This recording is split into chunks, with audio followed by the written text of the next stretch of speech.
अस्सलामुअलैकुम वरहमतुल्लाहि वबरकातुहू। आप देख रहे हैं मेरा यूट्यूब चैनल और मैं हूं गुलाम नबी मद्दी। पाकिस्तान के सियासी मंजरनामे में इमरान खान को आउट करने वाले बड़े परेशान हैं। इमरान खान को हमेशा के लिए दफन करने वाले हैरान भी हैं और इसी तरह से उनकी परेशानियां बढ़ती जा रही हैं। अब तक 2.5 महीनों में जिस तरह से ताकत का, जिस तरह से पैसे का, जिस तरह से ओहदे का और जिस तरह से सरकारी मशीनरी का इमरान खान के ख़िलाफ़ इस्तेमाल हुआ, शायद ही पाकिस्तान की तारीख़ में इतना सब कुछ है या इतनी ताकत है या इतना ज़ोर कभी किसी हुक्मरान के ख़िलाफ़, किसी जमात के ख़िलाफ़ है कभी इस्तेमाल किया गया हो। नाज़रीन किराम, इमरान खान को आउट करने वाले हैरान हैं कि इमरान खान की खेल में वापसी हो चुकी है और इमरान खान दोबारा कुछ अरसे के बाद पाकिस्तान के वज़ीर आज़म बनने वाले हैं। सिर्फ यही नहीं नाज़रीन किराम, बल्कि नवंबर के अंदर होने वाली अहम तयनाती रोकने वाले भी परेशान हैं कि उनकी एक नहीं चल रही है और जिस शख्स को वो नवंबर के अंदर पाकिस्तान का आर्मी चीफ बनने से रोकने वाले थे, उस शख्स की खेल के अंदर ना सिर्फ वापसी हो रही है बल्कि उस शख्स की तयनाती पक्की हो रही है और उस पर मोहर सबत हो रही है। इस हवाले से नाज़रीन किराम, मैं आगे चलकर आपको ये तफसीलात और ये हक़ाइक़ बताऊंगा, लेकिन इससे पहले नाज़रीन किराम कुछ दीगर ख़बरें हैं, उनका ज़िक्र बहुत ज़रूरी है। और ये ज़िक्र इसलिए ज़रूरी है कि नाज़रीन किराम, जो इम्पोर्टेड सरकार है इसने पाकिस्तान का सत्यानाश कर दिया है। जो इम्पोर्टेड सरकार है इसने 2.5 महीनों के अंदर पाकिस्तान में वो तबाही मचाई है कि पाकिस्तान की आवाम और पाकिस्तान के 25 करोड़ जो लोग हैं वो इम्पोर्टेड सरकार को गालियां दे रहे हैं, लान तान कर रहे हैं और इनको लाने वालों को भी बुरा भला कहा जा रहा है। नाज़रीन किराम, हकीकत यह है कि अगर इम्पोर्टेड सरकार की पुश पर ताकतवर लोगों की सपोर्ट ना हो तो ये एक दिन भी नहीं चल सकते हैं। और अब तो खबरें ये हैं कि ताकतवर लोगों को भी पता चल गया है कि जिनको तजर्बाकार कहा जाता था, जिनके झूठे सर्वे पर एतमाद करके उनको हुकूमत दिलवाई गई, ये लोग तो पाकिस्तान की तारीख के सबसे निकम्मे तरीन लोग निकले हैं। अभी तो पाकिस्तान के अंदर महंगाई मजीद आनी है। ये जो अभी कहा जाता है कि डॉलर 210 का हो गया या डॉलर 250 का होगा, जो पेट्रोल आपको 235 का मिल रहा है ये 310 का या 350 का मिलेगा। जो बिजली का यूनिट अगर आपको 20-25 रुपए का मिल रहा है ये आपको 60-70 रुपए का मिलेगा। और इसी तरह से नाज़रीन किराम, खदशा तो ये है कि डॉलर की शॉर्टेज हो चुकी है। पाकिस्तान की स्टेट बैंक के पास पैसे नहीं हैं। अगर आज पाकिस्तान के अंदर किसी शहरी ने बाहर किसी मुल्क का कर्जा देना हो या किसी को अदायगी करनी हो डॉलर में, तो पाकिस्तान के स्टेट बैंक के पास डॉलर नहीं है कि उन्हें अदायगी की जा सके। और बाकायदा ये पैगाम जारी कर दिया गया है, ये हुक्म जारी कर दिया गया है कि अगर किसी ने बाहर डॉलर भेजने हैं तो वो पहले बताए और कुछ अर्सा उसे इंतज़ार भी करना पड़ेगा। तो एक तरह से कंट्रोल डिफ़ॉल्ट पाकिस्तान हो चुका है। अगर ये इंपोर्टेड सरकार मजीद रही तो मजीद पाकिस्तान के अंदर तबाही फैलेगी। नाज़रीन किराम, अब जो एक खबर सामने आ रही है वो मैं आपके सामने रखने लगा हूँ। खबर ये है कि इंपोर्टेड सरकार को सऊदी अरब से, UAE से, तुर्की से और दीगर मुल्कों से कोई पैसे नहीं मिले हैं। ये जो धूम मचाई जा रही है कि चाइना से हमें 2 अरब डॉलर से ज़ायद की रकम मिल गई है। नाज़रीन किराम, ये जो रकम है ये चाइना की हुकूमत ने नहीं दी है, ये रकम मुबैना तौर पर चाइना के कुछ बैंकों की जानिब से सूद पर रकम दी गई है। चाइना की हुकूमत ने ये पैसे नहीं दिए, ये रकम चाइना के कमर्शियल बैंकों ने लोन दिया है और ये लोन बुनियादी तौर पर पाकिस्तान के कुछ एसेट्स हैं उनको गिरवी रखकर हासिल किया गया है। और इस पर जो सूद लगाया गया है वो सूद इतना ज़्यादा है कि अभी तो पाकिस्तान सालाना 4000 अरब रुपए सूद अदा करता है। अगर ये इंपोर्टेड सरकार जिस तरह से दुनिया से सूदी कर्जे ले रही है, अगर ये लेती रही तो आपको हर साल 6000 अरब रुपए सूद अदा करना पड़ेगा। तो आप फिर अपना मुल्क कैसे चलाएंगे? नाज़रीन किराम, इसलिए ये इंपोर्टेड सरकार पाकिस्तान के अहम और हसास इदारों को अब बेच रही है, कौमी इदारों को फ़रोख्त कर रही है। खबर सामने आ रही है कि पाकिस्तान की जो कौमी एयरलाइन PIA है इसको बेचने के लिए बातचीत जारी है और कुछ खलीजी हुकूमतें पाकिस्तान की जो कौमी एयरलाइन है PIA उसको लेने की ख्वाहिशमंद हैं। इसी तरह से नाज़रीन किराम, इतलात ये सामने आ रही हैं कि अरब मुल्क पाकिस्तान के जो बड़े एयरपोर्ट्स हैं उन्हें भी लीज पर लेने के ख्वाहां हैं, जिसमें कराची एयरपोर्ट है, जिसमें इस्लामाबाद एयरपोर्ट है, जिसमें लाहौर एयरपोर्ट है, ये सर फहरिस्त हैं।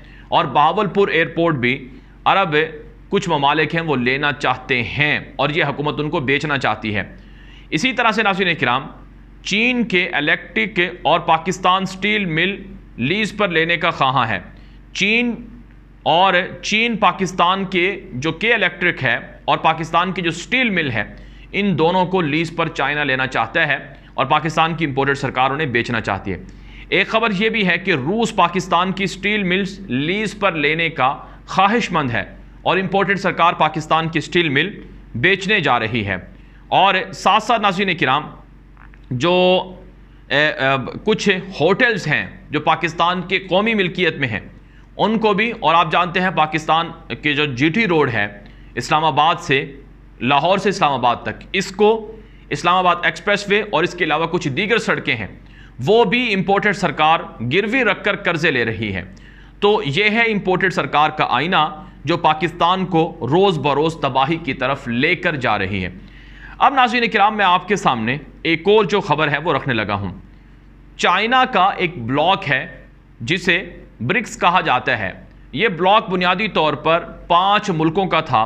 इसके अंदर जो बी है, बी से ब्राज़ील है, आर से रशिया है, और इसी तरह से नाज़रीन किराम आई से इंडिया है, और सी से चाइना है, और एस से साउथ अफ्रीका है। ये 5 मुल्कों का एक ग्रुप था जो बुनियादी तौर पर उन मुल्कों का ये ग्रुप था जो दुनिया की तरक्की पजीर रियासतें हैं, यानी जो तरक्की कर रही हैं और जो जिनके पास दुनिया की आबादी तकरीबन 40% से ज़ायद है और जिनके पास दुनिया की इकॉनमी 40% से ज़ायद है। तो इसका इन दिनों एक वर्चुअल इजलास चल रहा है, ऑनलाइन इजलास चल रहा है चाइना की सरपरस्ती में। तो इस मरतबा जो ये ब्रिक्स की मीटिंग हो रही है, इसमें इन 5 मुल्कों के अलावा मज़ीद 13 मुल्कों को भी इनवाइट किया गया है। वो मुल्क जो पहले इस चाइना के इस ब्लॉक का हिस्सा नहीं थे, अब इस ब्लॉक में उनको भी बुलाया गया है। ये कौन कौन से हैं? जिसमें अल्जायर है, अर्जेंटीना है, इजिप्ट है, इंडोनेशिया है, ईरान है, कज़ाकिस्तान है, सेनेगल है, उज़्बेकिस्तान है, कंबोडिया है, इथियोपिया है, फिजी है, मलेशिया है और थाईलैंड है। नाज़रीन किराम, ब्रिक्स के अंदर मज़ीद 13 मुल्क अगर शामिल हो जाएं तो ये कुल 18 मुल्क बन जाएंगे। जिस तरह से नेटो, यूरोपीय यूनियन, अमरीका मुख्तलिफ मुल्कों का ब्लॉक बनाता है, तो चाइना भी मुख्तलिफ मुल्कों को अपने साथ मिलाकर ब्लॉक बना रहा है।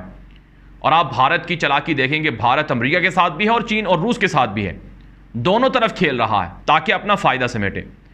अब चाइना ने इंपोर्टेड सरकार की वजह से पाकिस्तान को ब्रिक्स के अंदर शामिल नहीं किया, और ना ही दावत दी है और ना ही शामिल किए हैं।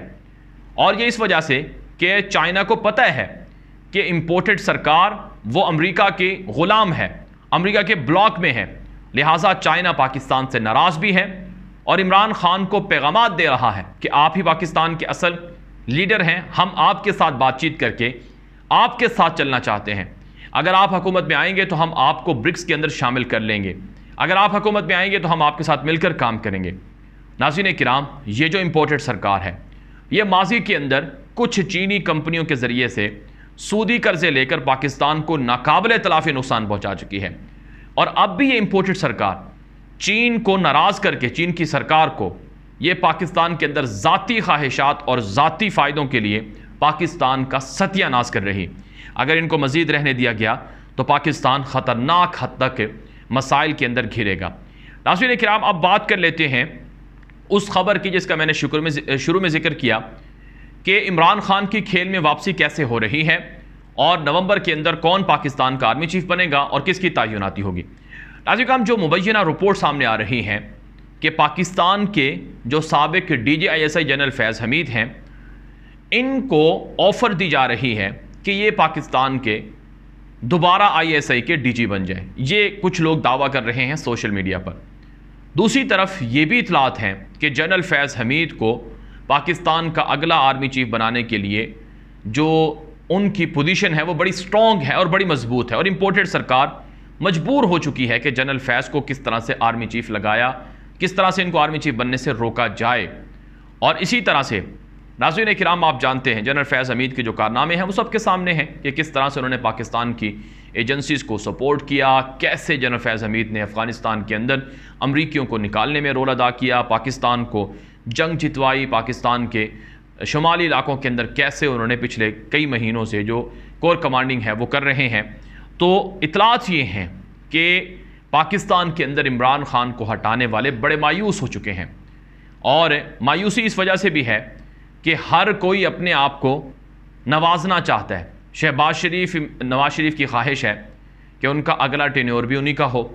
जरदारी कहता है कि अगला टेन्योर 5 साल का उनका हो। करचे नाज़रीन किराम, आर्जी तौर पर पंजाब के अंदर जो बाई इलेक्शन हो रहे हैं, ज़िमनी इलेक्शन हो रहे हैं, उनके अंदर जरदारी, नवाज़ और बाकी जमातों का इत्तिहाद है, और वो सिर्फ इमरान खान के ख़िलाफ़ है। लेकिन याद रखें, जरदारी इस इत्तिहाद में सबसे ज़्यादा जो फ़ायदा है वो समेट भी रहा है, और आने वाले दिनों में अपने बेटे को वज़ीर आज़म बनाने के लिए पूरा जोर लगा रहा है। जरदारी की ख्वाहिश है कि उसका बेटा बिलावल वज़ीर आज़म बन जाए और वो ख़ुद सदर बन जाए, और इसके लिए उनका पूरा फोकस है, और इसके लिए वो साज़बाज़ भी कर रहे हैं।